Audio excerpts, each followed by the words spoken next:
ನಮಸ್ಕಾರ ವೀಕ್ಷಕರೇ, ಫಿಲೋ ಚಾನೆಲ್ಗೆ ಸ್ವಾಗತ. ಚೆನ್ನಾಗಿದ್ದೀರಾ? ನಾನು ಚೆನ್ನಾಗಿದ್ದೀನಿ. ಇವತ್ತು ಬಾಳೆಹಣ್ಣಿನ ಬನ್ಸ್ ಮಾಡೋಣ ಅಂತ ಅನ್ಕೊಂಡೆ. ಬಾಳೆಹಣ್ಣಿನ ಬನ್ಸ್ ಮಾಡೋದಕ್ಕೆ ಏನ್ ಸಾಮಗ್ರಿ ಬೇಕು ಅಂತಂದ್ರೆ, 1 ಲೋಟ ಗೋಧಿ ಹಿಟ್ಟು, 3 ಬಾಳೆಹಣ್ಣು, ಸಕ್ಕರೆ ಅರ್ಧ ಕಪ್ಪು, ಮೊಸರು 1 ಕಪ್ಪು, ಚಿಟಿಕೆ ಅಷ್ಟು ಅಡಿಗೆ ಸೋಡಾ, ರುಚಿಗೆ ತಕ್ಕಷ್ಟು ಉಪ್ಪು.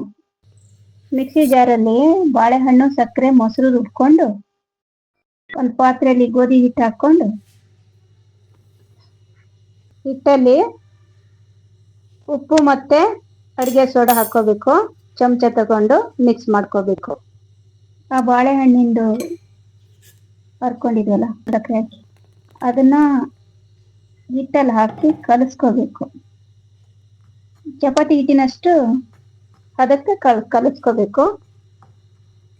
ಆಮೇಲೆ 7 ರಿಂದ 8 ತಾಸು ಮುಚ್ಚಿಡ್ಬೇಕು. ಬೆಳಗ್ಗೆ ಬೇಕಾದ್ರೆ ರಾತ್ರಿ ಕಲಸಿಟ್ಕೊಳ್ಬೇಕು. ಬನ್ಸ್ ತಯಾರಿಸ್ಲಿಕ್ಕೆ ಗೋಲ್ ಉಂಡೆ ಮಾಡ್ಕೊಂಡು ಪೂರಿಗೆ ಮಾಡ್ಕೋತೀವಲ್ಲ, ಆ ರೀತಿ ಲಟ್ಟಿಸ್ಕೋಬೇಕು. ಪೂರಿಗಿಂತ ಸ್ವಲ್ಪ ದಪ್ಪ ಇರ್ಲಿ. ಅಂಡ್ಲಿಲ್ಲಿ ಎಣ್ಣೆ ಹಾಕೊಂಡು ಗ್ಯಾಸ್ ಮೇಲೆ ಇಟ್ಟು ಬಿಸಿ ಆದ ನಂತರ ಬಾಣಲೆ ಹಾಕಿ ಹುರಿಯೋದು, ಕೆಂಬಣ್ಣ ಬರೋವರೆಗೂ ಹುರಿಯೋದು. ನಂತರ ಬಿಸಿ ಬಿಸಿಯಾಗಿ ಚಟ್ನಿ ಜೊತೆಗೆ ಇಲ್ಲ ಸಾಂಬಾರ್ ಜೊತೆಗೆ ತಿನ್ಲಿಕ್ಕೆ ಚೆನ್ನಾಗಿರ್ತದೆ. ವಿಡಿಯೋ ಇಷ್ಟ ಆಯ್ತು ಅನ್ಕೊಳ್ತೀನಿ.